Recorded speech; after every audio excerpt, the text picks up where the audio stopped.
자, 오늘 말씀의 제목을 다 같이 한번 말해봅니다.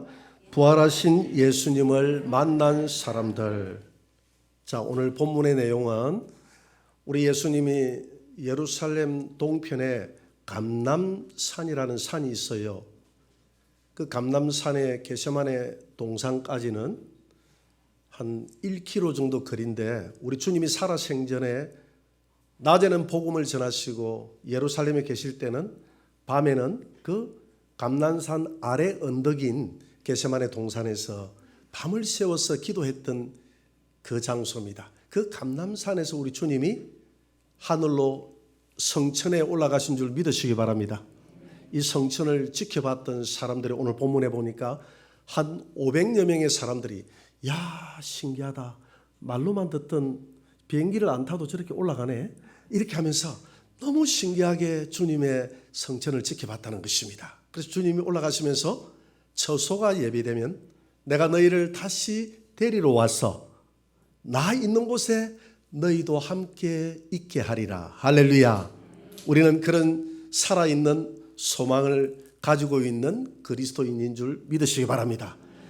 그래서 주님이 내가 다시 이 땅에 재림하여 내려올 때가 있을 것인데, 그때까지 이 땅에 이 복음을 알지 못하는 모든 사람들에게 내가 이 세상에 죄를 짊어지기 위해서 십자가에서 대신 죽고 3일 만에 너희들의 영원한 삶을 위해서 내가 부활하여 살아난 하나님의 아들이라는 것, 이 사실을, 너희들의 구원자라는 사실을 땅끝까지 증거하는 증인이 되라. 그러기 위해서는 너희들의 힘으로 복음을 전하기에는 쉽지 않아, 어려워. 너희들이 마가의 다락방에서 기도하고 있어라. 그러면 내가 때가 되면 성령을 보내줄 테인데, 성령이 너희에게 임하시면 너희가 권능을 받았어. 그러니까 성령 충만 받게 되면 너희들의 입술로 선포하는 그 선포로 말미암아서 귀신들이 떠나가게 될 것이고, 병든 자가 병이 낫게 될 것이고, 입에서 새 방언이 나와서, 당신은 학원도 없었잖아요, 다른 나라에 복음을 전하려고 하면 다른 나라에 그 언어가 나와야 되는데 그 언어를 내가 주어서 하나님의 신비한 능력으로 땅끝까지 복음을 전가하는 증인이 되게 할 테니까 성령이 임할 때까지 예루살렘을 떠나지 말고 기도하고 있어라. 그래서 그분들이 성천을 지켜봤던 사람들이 오늘 15절에 보니까 한 120여 명 정도 마가의 다락방에서 모여서 성령이 임할 때까지 기도하고 있더라, 이렇게 오늘 표현하고 있습니다. 예수님의 성천을 지켜봤던 사람들은 한 500여 명이 되는데 나머지 380명은 어디로 갔을까? 성경에는 구체적인 말이 없지만 우리가 추정해 볼 수가 있어요. 대부분 갈릴리 사람들아 이렇게 했거든요. 예루살렘과 갈릴리는 거리가 멀잖아요. 예수님이 복음을 가장 많이 전했던 장소가 갈릴리입니다. 그러다 보니까 제자들도 갈릴리가 많아요. 예수 믿는 사람들이 갈릴리가 많다 이 말입니다. 그 사람들이 예수님의 성천을 지켜보고 언제 성령이 임할지 알 수가 없기 때문에, 내 집에 가사가 많이 있잖아요. 집에 돌아가면 노모도 계실 것이고 또 아이들 먹여서 학교도 보내야 될 것이고, 그러니까 내가 잠시 집으로 좀 갔다가 돌아와야 되겠다라고 생각했던 사람들이 한 380여 명 정도는 집으로 돌아갔고, 이것저것 소용없어, 남편은 집 앞 챙겨 먹고 직장 가면 되는 것이고, 애들은 뭐 학교 갈 때 밥을 굶고 가든지 뭐 먹고 가든지 지 알아서 하겠지. 이렇게 아주 믿음 좋고, 이게 믿음 좋다고 해야 될지, 하나님의 약속의 말씀, 나는 성령 받는 것이 우선이야, 주님 약속의 말씀이 우선이야, 이렇게 생각했던 120여 명은 집으로 돌아가지 않고 감람원에서 바로 마가의 다락방으로 다시 내려와서 하나님의 성령이 임하기를 기다리고 있었다는 것입니다. 자, 저는 오늘 본문에 보니까 16절에 보니까 12제자가 소개되고 있고, 그 다음에 14절에는 예수님의 어머니와 예수님의 그 동생 아우들이 소개되고 있어요. 저는 오늘 이 사람들 중에서 특별히 좀 특이한 사람 몇 사람을 좀 소개하려고 합니다. 오늘 이 자리에 있기에 상당히 좀 낯선 사람들이 있잖아요. 이 마가의 다락방에서 기도하고 있을 사람이 아닌데 하는 이런 사람들 세 부류의 사람을 제가 소개하려고 합니다. 첫째는 셀로딘 시몬이라는 사람입니다. 베드로도 이름이 시몬 아닙니까? 베드로하고 달라요. 그런데 이 셀로디 시몬은 12제자 중에 한 사람인데 성경에 전혀 기록이 없습니다. 다만 기록은 오늘 본문에 나와 있는 셀로딘 시몬이라는 이 기록 외에는 없어요. 그런데 우리가 여기에서 셀로디라는 이 말에서 단서를 찾을 수가 있어요. 이 셀로디라는 말은 헬라어 원어에 보니까 젤로티스라는 말인데 열심당원이라는 말입니다. 열심당, 열심당파, 아주 열심당. 그러니까 당시 유대교회는, 예수님 당시 유대교회는 네 교파가 있었어요. 우리나라에도 기독교의 교파가 있잖아요, 그죠?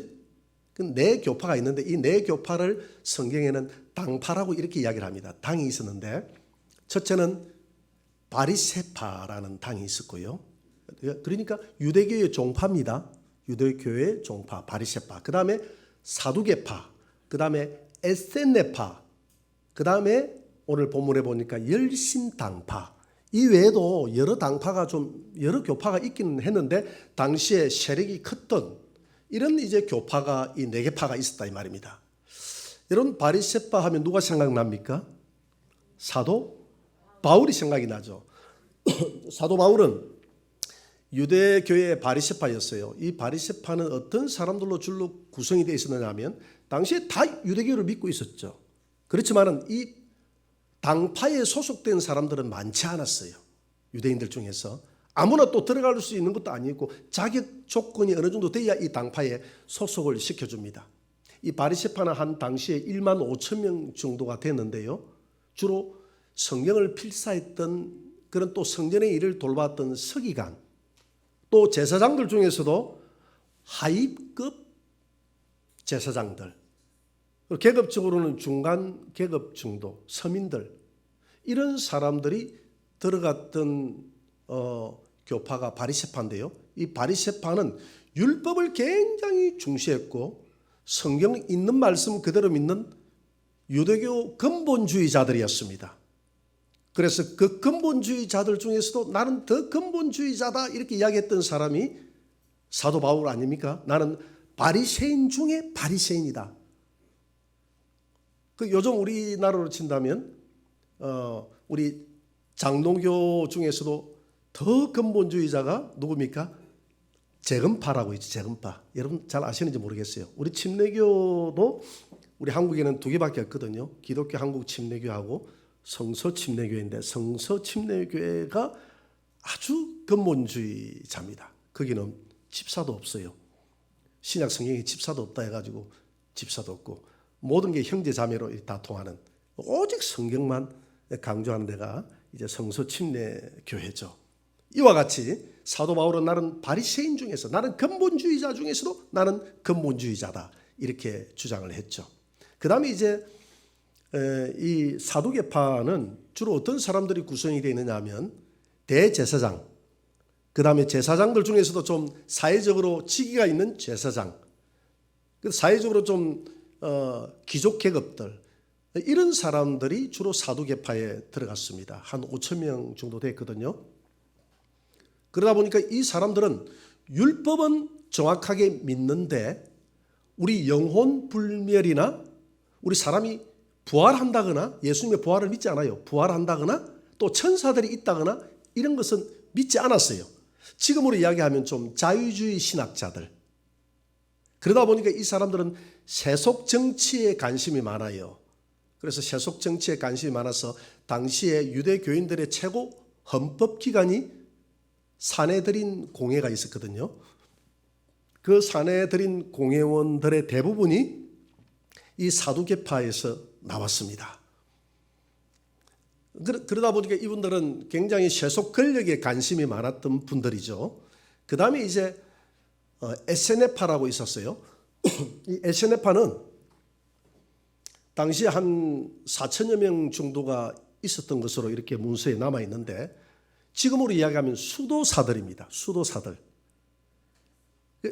믿음 생활을 해도 그들은 율법을 지켜도 이 세상에서 생활하지 않고 세상을 등지고 산으로 들어가서 수도원 생활을 했어요. 그럼 뭘 했느냐? 그들은 주로 성경을 필사했습니다. 여러분 이 성경이 지금은 이렇게 종이로 인쇄로 찍으니까 오래 가지만은 과거에는 이 파피루스나 이런 양피지에다가 이렇게 성경을 기록을 했거든요. 세월이 지나다 보니까 성경이 사가버려요. 사라지니까 또 그걸 필사해 가지고 사본을 남겨야 됩니다. 이런 일들을 누가 했느냐 하면 바로 이 에세네파 사람들 산에서.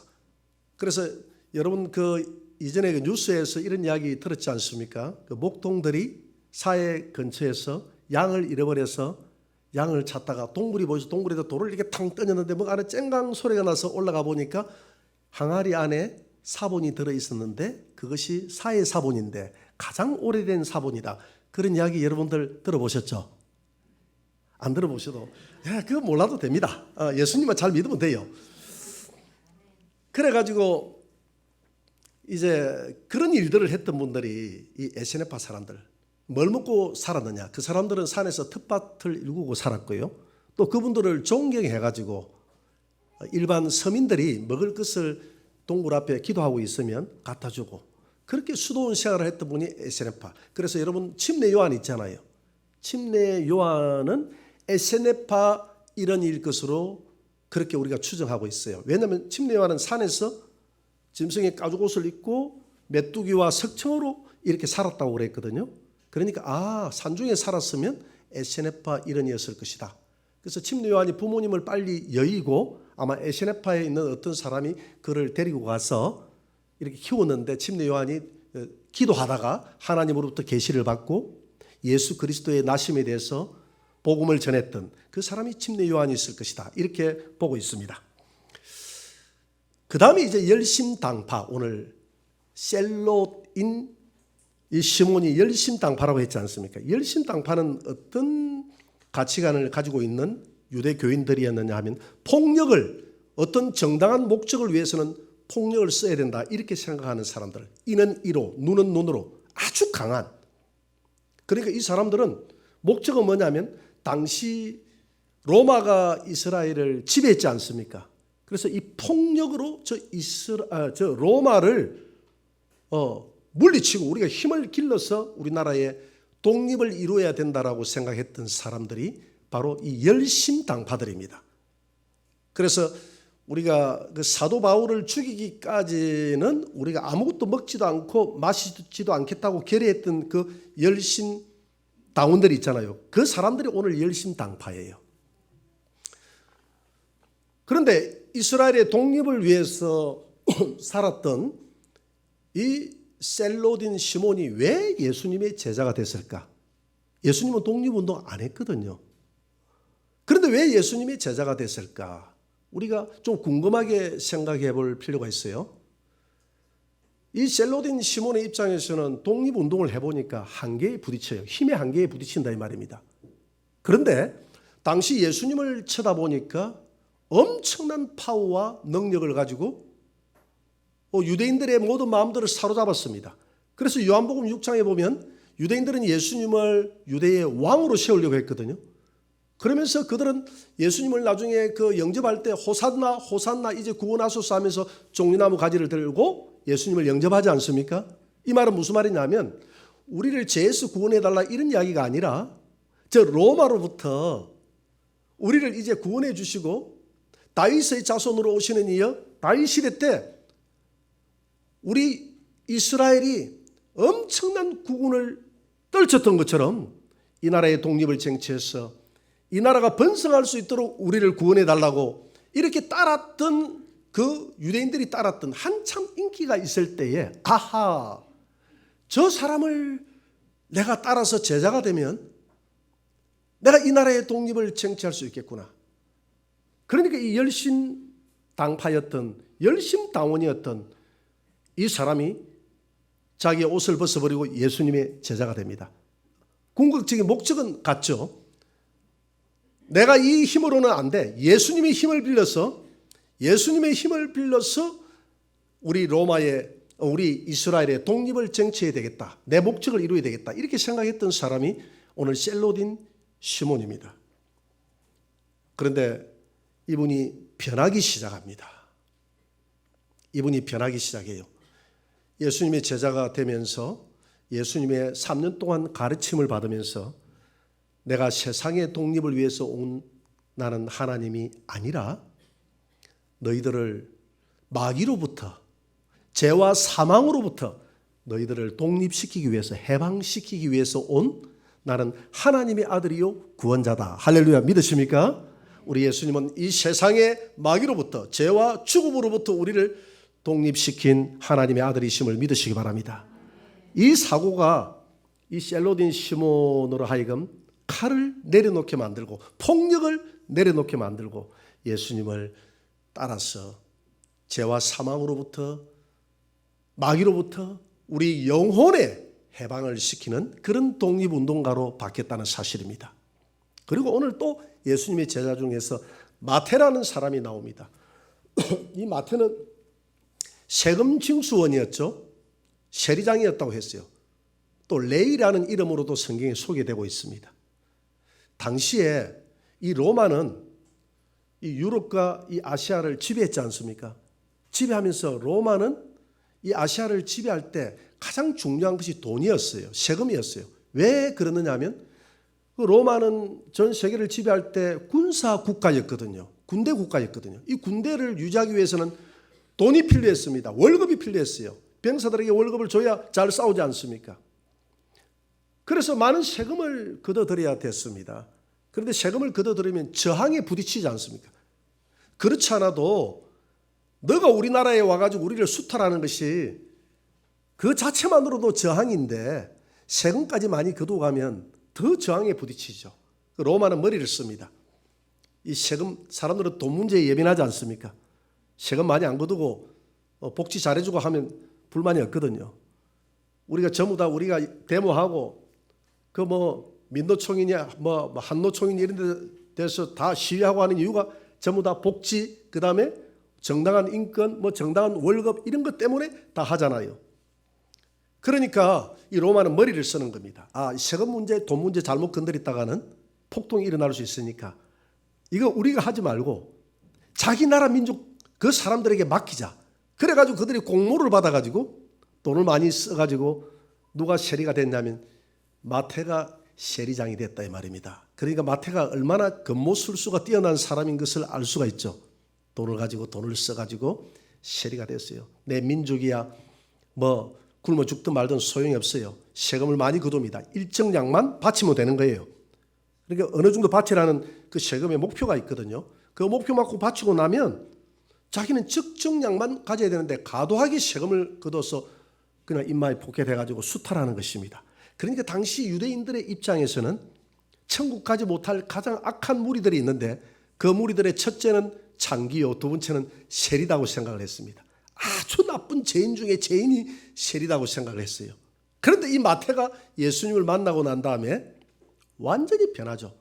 자기가 지금까지 수탈했던 것을 4배로 갚겠다고 하지 않습니까? 다 가난하고 어려운 자들을 위해서 돈을 다 줘버립니다. 그리고 예수님을 따라갑니다. 진정한 부는 이 땅에서 내가 불이하게 많은 돈을 걷어들이는 것이 진정한 부가 아니라 하나님 나라를 위해서 내가 쌓아놓는 것이 내 영혼의 진정한 부라는 것을 마태는 깨닫게 됩니다. 여러분, 우리가 하늘나라를 위해서 여러분들의 부를 많이 쌓아놓으시기를 주의 이름으로 축원합니다. 또 오늘 이 무리 중에 한 사람이 있는데 누구냐면 예수님의 동생들이에요. 성경에는 예수님의 동생이 4명이 소개가 되고 있습니다. 야고보, 요셉, 시몬, 유다. 남자 동생이 이렇게 4명이 소개가 되고 있고요. 그 다음에 여동생이 한 2명 정도 있는 것으로 이렇게 학자들은 보고 있는데 여동생은 정확하게 몇 명인지 기록하고는 있지는 않습니다. 그런데 이 동생들은 예수님을 형으로 두고 있었거든요. 근데 자기 형을 못마땅하게 생각을 했습니다. 믿지 않았어요. 구원자로 믿지 않았습니다. 형이 잘못된 방향으로 가고 있다고 생각했다. 뭔가 망상에 빠져서 지금 미친 행동을 한다고 생각을 했던 사람들이 동생들입니다. 마가복음 3장 21절을 한번 봅니다. 같이 읽어봅시다. 예수의 친족들이 듣고 그를 붙들러 나오니 이는 그가 미쳤다 하밀러라. 이 친족들이 예수님의 동생들이에요. 복음을 전하는데 우리 형이 지금 미쳤어. 이렇게 하면서 형을 잡으러 왔단 말입니다. 살아 생전에. 아무도 형을 가리켜서 선생이라고 말하지 않았습니다. 형이 잘못됐다고 생각했던 사람들입니다. 그런데 오늘 동생들이 오늘 이 마가의 다락방에서 복음의 증인이 되겠다고 지금 성령이 임하도록 기도하고 있다는 사실이 놀랍지 않습니까? 칼을 들었던 그 셀로딘 유다가 민족의 독립을 포기하고 하나님 나라의 독립을 위해서 칼을 내려놓고 예수님의 복음의 증인이 되겠다고 오늘 이 자리에 앉아있지 않습니까? 민족의 피를 빨아먹던 그 셀이 마태가 하나님 나라의 복음을 위해서 살겠다고 오늘 이 자리에 앉아있지 않습니까? 이들은 좀 개성들이 좀 특이한 사람들이거든요. 셀로딘 이 시몬하고 마태하고도 전혀 정치적인 성향으로 보면 함께 할 수 없는 사람들입니다. 셀로딘 시몬으로 봐서는 저 로마의 아부하고 민족의 피를 빨아먹는 저 사람을 제거해야 돼요. 마태를 죽여야 돼요. 그렇잖아요. 그래서 열심당파라고 하지 않습니까? 사도 바울도 죽이겠다는데 마태 같은 사람을 죽여야 되는데 그렇게 서로 하나가 되어져서 그리스도 안에서 하나가 되어졌다 이 말입니다.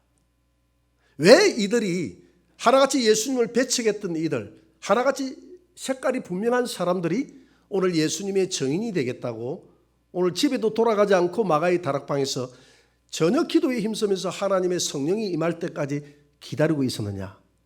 바로 그들이 예수님의 부활을 목격했기 때문인 줄 믿으시기 바랍니다. 예수님이 찾아갔어요.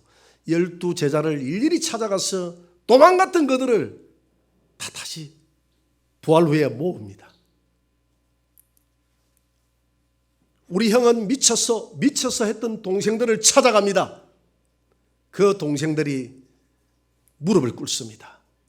이제는 형이 아니라 오 주여 주여. 마리아도 이제는 내 자식이 아니라 오 주여 나의 하나님이야. 여러분 야고보서는 예수님의 동생 야고보가 기록을 했거든요. 그는 첫 구절에 자신을 뭐라고 소개합니까? 하나님과 주 예수 그리스도의 종 야고보. 그러니까 예수님을 성부 하나님과 동격에 올려놓습니다. 하나님과 예수 그리스도의 종 야고보. 자기를 예수님의 종이라고 해요. 동생이라고도 하지 않습니다. 나는 당신의 영원한 종입니다. 그리고 예수님의 동생 유다도 마찬가지입니다. 유다서에 예수 그리스도의 종 유다는 종이라고 합니다. 부활의 주님을 만났을 때 제자들은 예수님을 가리켜서 나의 주 나의 하나님이라고 고백을 합니다. 여러분 성경은 끊임없이 예수님이 삶과 죽음의 권세를 이기고 부활하고 영원히 살아계신 하나님으로 그렇게 기록하고 있음을 믿으시기 바랍니다. 그래서 요한계시록에 보면 요한계시록 백보자 심판대에서 역사의 마지막 심판대에서 그 하나님의 흰 보좌에서 우리를 심판하시는 그 심판자가 바로 예수님임을 기록하고 있습니다. 예수님이 하나님 보좌에 앉으셨던 그 하나님이심을 믿으시기 바랍니다. 예수를 믿는데 오늘 인간 예수로 믿어서는 우리에게 구원이 없어요. 도마가 고백한 대로 당신은 나의 주, 나의 하나님이라는 예수 그리스도가 삶과 죽음을 초월한 하나님이 이 땅에 육체를 입고 오신 분이 예수님이라는 사실, 이 사실을 예수님의 부활로 말미암아서 다 증거가 됐다는 사실입니다. 내가 3일 만에 부활해서 한두 사람의 이 증거도 받아들이는데 500명이 넘는 사람들에게 일일이 다 찾아가서 내가 부활했노라, 나의 못자국을 보라, 나의 허리에 손을 넣어보라 하면서 부활을 증거했습니다. 그리고 내가 죽음의 권세를 이기고 부활하신 내가 이 땅의 구원자라는 사실을 너희들은 땅끝까지 증거하라. 그래서 사도행전 2장 31절입니다. 31절 한번 떼어봅니다. 이렇게 이야기합니다. 미리 본 고로 그리스도의 부활을 말하되 이 말은 무슨 말입니까? 우리 믿음의 선진들이 과거에 몇천 년 전에 예수님의 부활을 환상 가운데 또는 하나님의 계시로 미리 봤다는 겁니다. 그들이 보고 그리스도의 부활을 그들이 말하고 기록했다는 거예요. 시편에 기록했고 각 성경에 기록했다는 거예요. 구약 성경에. 그가 음부에 버림이 되지 않고 그의 육신이 썩음을 당하지 아니하시리라 하더니 그렇게 기록되어 있는데 32절 봅니다. 이 예수를 때가 되면 이 땅에 오게 하셔서 하나님이 살리시니라. 우리가 다 이 일의 증인이로다. 할렐루야. 저와 여러분들이 부활의 증인인 줄 믿으시기 바랍니다. 그래서 오늘 이 마태는 복음을 전하다가 순교했습니다. 예수님의 복음을 전하다가 그는 에티오피아라는 나라에서, 이디오피아 알죠? 그곳에서 순교하게 됩니다. 여러분, 오늘 열심당은 셀로딘 이 시몬은 페르시아에서 복음을 전하다가 톱으로 쓸려가지고 이렇게 순교하게 됩니다. 예수님의 동생들이 다 순교합니다. 12제자가 다 순교합니다. 왜? 부활을 전하지 말라고 매를 때리고 가는들이 매를 때리고 채찍을 때리고 했지만 우리가 보고 들은 것을 전하지 않을 수 없노라. 그렇게 해서 그 복음이 여기까지 전해져서 저와 여러분들에게까지 이 복음이 전해진 줄 믿으시기 바랍니다. 그래서 나를 본 거로 믿느냐? 보지 않고 나를 믿는 자들은 더 복된 자로다. 저와 여러분들은 예수님의 부활을 당시의 제자들처럼 눈으로 목도하지 않았지만 우리에게 하나님은 얼마든지 증거를 주셨는데 성경이 논리적으로 증거하고 있고 또 우리 안에 하나님의 성령이 증거하고 있으니 예수 믿는 것은 받은 증거 많도다. 할렐루야. 여러분들은 오늘 예수님이 너희들은 누가복음 24장 46절에서 이 모든 일의 증인이로다. 내가 세상 끝날까지 함께할 것이다. 너희들은 내 부활의 증인이 되어져서 땅끝까지 복음을 전하라. 올 한 해도 코로나 와중에도 우리는 복음을 전했습니다. 어떤 어려운 상황 속에서도 복음을 전하시기 바랍니다. 부활하신 주님은 2000년 전에만 살아계신 분이 아니라 오늘 이 순간에도 살아서 여러분들의 삶을 터치해주고 여러분들의 간구를 들으시고 여러분들의 삶 가운데서 날마다 기적이 일상화되는 삶을 살아가기를 우리 주님은 원하신다는 사실을 알아야 됩니다. 우리 주님의 부활을 믿지 못했던 절망 가운데서 예루살렘에서 엠마오로 내려갔던 제자들이 이제는 절망이 아니라 부활의 주님을 만나고 난 다음에는 희망을 가지고 예루살렘으로 다시 올라오게 됩니다. 여러분 지금까지 절망 가운데 살았다면 부활의 주님을 더 확신하시고 만나셔서 여러분들의 절망이 이제는 희망으로 바뀌어지는 그런 삶을 살아가게 되기를 주의 이름으로 축원합니다.